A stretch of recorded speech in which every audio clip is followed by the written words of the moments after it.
right now we are open to sell the Phase 5. Phase 5. Oo. That's one of my favorite actually, sir. Offering lot only. Yes. So, kasi the advantage of sa lot is you could build your own design. And when it comes sa design, sir, what are the restrictions or ano ba yung kailangan nilang sundin na theme? Kasi sir, some of the unit owners or buyers are really looking forward kung pasok ba sa design ni developer. So what's the theme? I believe it's Modern Asian. Modern Asian, Yeah, right? Modern Asian and minimalist. Minimalist. Oo. So the very salient point to remember is that the facade should not be parang very parang meticulously designed, no, na parang mabulaklak or makulay, no. We tend to choose on the earth colors, and then we avoid yung mga corner windows, no, yung mga corner windows. So very conservative, no. But on the inside of the unit, bahala na si buyer doon. Oo. Yung colors lang at saka yung design, hindi pwede tayo yung parang pang resort or yung parang mga sobrang pasyonista, no, na parang cake na yung bahay. We don't like that, no, in our community. But at the end of the day, sir, when it comes sa design, it will be subject for approval pa din with Lagi the naman. engineering department natin, no. Ayun. So, kumbaga, i-review muna din nila before like building, no? The process usually is that when a buyer is paid up already with their unit, yung kanilang lote, they can start requesting na yung ating lot plan. No, the lot plan is from our engineering department, so they can request that. From that lot plan, they can proceed to their own respective contractor or architecture to design the house unit for them. And after that, they will present it to our office for approval. So it's basically the height, the design outside, and then of course the credibility of the structure, of the design, because we have to observe the National Building Code. Yes. Yan. After that, then they can proceed now with the local government approval, building permit, and everything, no? So normally we do that process kahit isabay na natin yan sa turnover, as long as paid up na yung unit. So advantage din sa mga kumbaga buyers yung lot only muna din yung bibili nila. Yes, so of course. They could choose kung ano yung preferred talagang design. Yes, diba, of course. sir? For me, owning a house is like owning your trophy. So whatever you see from the house, that represents your personality. Correct. So Gusto ko yun, sir. Oo, that represents your personality kasi ikaw yan eh. And you tell your friends, you tell your relatives, oh, this is my house. And parang pinapakita mo, nagpa-picture ka, parang selfie mo yan. So it's your trophy. No, the house should give you esteem, no, self-esteem na bahay ko to. Yan. And then sa dulo ng presentation mo, sinasabi mo, I helped design it. Diba? Yun ang maganda pagka lot only. Correct, sir.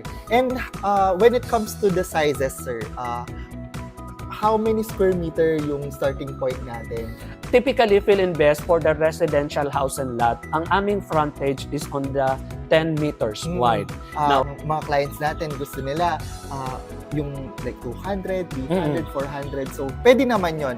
Pwede naman na adjacent lots para at least you have a bigger space talaga. Correct. Diba, I'd like to correct myself. Sa Phase 5, it's 132 square meter. No? the modal size. Yun yung typical lot cut, 132 square meter. And the price starts at around 2.4 million. All right. If ever client would avail at more than 200 square meters, so tama ka, pwede naman silang bumili ng dalawang magkatabi. But on the house construction, especially if it is not a spot cash, if it is on the staggered payment sa bangko, we advise na yung bahay ay huwag ilagay sa gitna. Unless na-transfer na muna sa kanila, paid up na sa bangko, na-transfer na sa kanila, dapat yung buyer, i-solid na niya yung i-consolidate na niya into one title. Okay. But cost na nila yon. Okay. Cost na nila. That's the only time they can put that at the center of the property. Pero kung kung medyo sinasabay natin yung pag-build ng bahay habang hinuhulugan yung amortization sa bank, we advise talaga na ang approval namin nasa isang lote lang, wag sa gitna ng dalawa.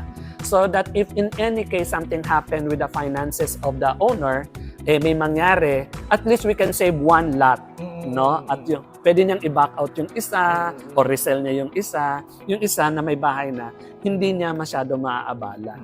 And also, sir, you've mentioned about the monthly amortization. Kasi I believe when it comes sa payment terms, we are very flexible. So that's the thing what my clients is really, looking forward din, no?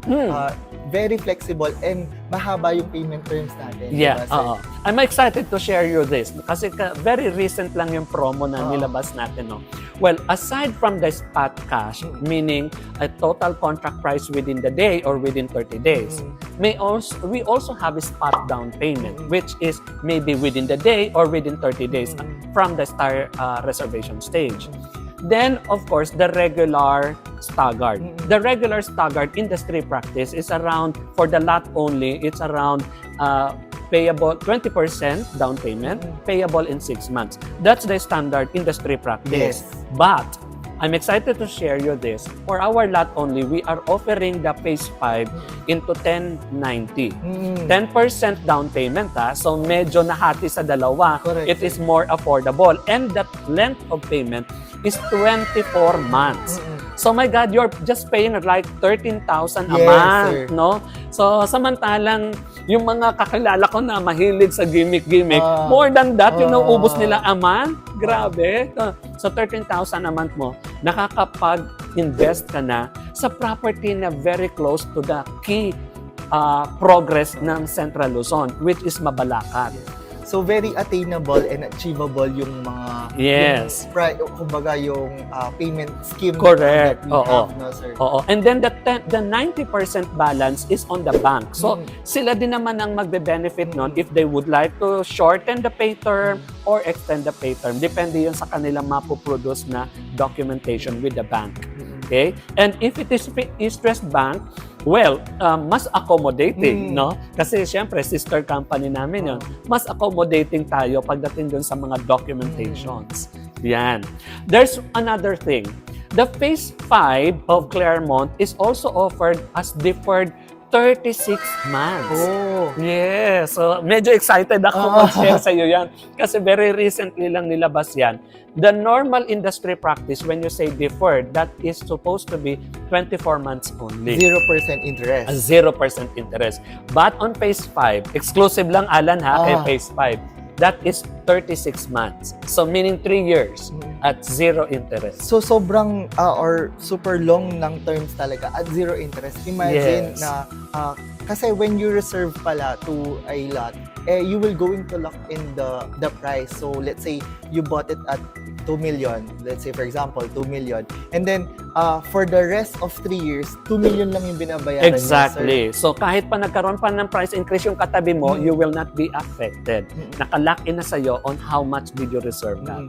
So, speaking of price increase, kasi sir, I've been to Filinvest na din when I started as a licensed real estate broker, no? Kasi I've also witnessed kung gaano nag-i-increase at nag-i-increase yung value ng property over period of time. So, imagine 5 years na akong broker and then kung magkano na yung na-increase ng value sa Claremont, sobrang taas na din, diba? Yeah. So, when it comes to investing, so hindi ka talaga malulugi when it comes sa pagbili ng lot only. And of course, another advantage is lesser maintenance din siya. Knowing na wala kang i-maintain kasi as in lupa lang siya.